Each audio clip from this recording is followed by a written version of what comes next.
Hoje a Casa do Produtor Rural entrevista a professora Simone Rodrigues da Silva, Departamento de Produção Vegetal da Exalc de Piracicaba, que agora responde às perguntas enviadas no nosso canal no YouTube. A primeira pergunta foi enviada pelo Marcos Santiago, referente ao vídeo de instruções para enxertia em citros, borbolim invertido. Ele pergunta quanto tempo leva para brotar o enxerto em citros.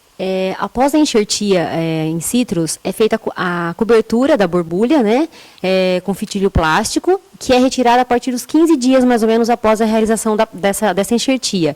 Então, a brotação, ela geralmente ocorre a partir dos 15 dias, quando se faz a retirada desse fitilho plástico. A segunda pergunta foi enviada pelo Valdeci Schmitz. Ele pergunta se na enxertia por borbolia é somente a casca que é retirada ou se é retirar um pedaço do ramo junto. Na enxertia, nesse tipo de enxertia, somente a casca é retirada junto com a borbulha. Agora, as outras perguntas são referentes ao vídeo de instruções para enxertia em abacateiro, fenda cheia. A primeira pergunta é enviada pelo Jefferson Santana. Ele pergunta se é possível propagar o abacateiro por alporquia. O abacateiro tem sérios problemas com relação ao enraizamento, utilizando tanto a técnica de alporquia como também a técnica de estaquia. A melhor forma de se multiplicar o abacateiro é formar os porta-enxertos utilizando sementes e depois realizar a técnica da enxertia ou por fenda cheia ou por inglês simples. No caso da estaquia, nós fizemos alguns trabalhos aqui na Exalc, inclusive irradiando estacas de abacate para verificar se ocorria ou não o enraizamento dessas estacas. E, infelizmente, não ocorreu, o que seria uma contribuição muito boa, né, para a cultura, mas infelizmente a técnica de multiplicação seria por enxertia ou por garfagem, em inglês simples, ou por fenda cheia. Quais são os porta-enxertos mais utilizados para a realização de enxertinha em abacateiro? Essa pergunta foi enviada pelo Marco Antônio.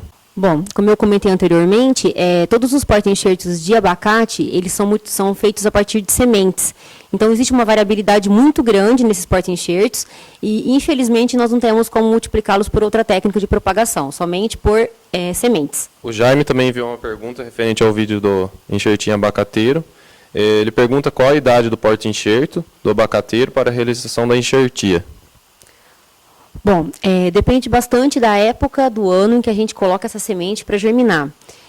Se a gente pegar a época do frio, por exemplo, demora um pouquinho mais para germinar. Então, vamos colocar assim, que na média do ano, entre 3 a 4 meses, é o tempo que se demora para atingir o ponto de enxertia, o porta-enxerto de abacate. A próxima pergunta é referente ao vídeo Instruções para enxertia em pessegueiro, por borbolia. O Ricardo Baracate pergunta: qual o porta-enxerto de pessegueiro mais utilizado para a produção de mudas através da enxertia por borbolia de placa? Bom, a Embrapa trabalha com vários tipos de porta-enxertos na parte de melhoramento, mas o mais utilizado atualmente é o Okinawa, que é um porta-enxerto resistente a nematóides, que é o principal problema da cultura do pessegueiro atualmente. Carlos Trindade diz que faz de outro modo.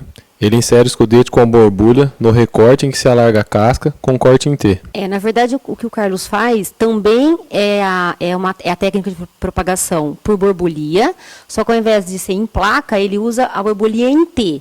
Se está dando certo para ele essa técnica, não tem problema nenhum, ele pode continuar utilizando. Isso vai muito da experiência do enxertador, então sem problema quanto a utilizar uma ou outra técnica de propagação. Participe também do nosso canal enviando suas perguntas ou acesse nosso site www.exalc.usp.br/cprural.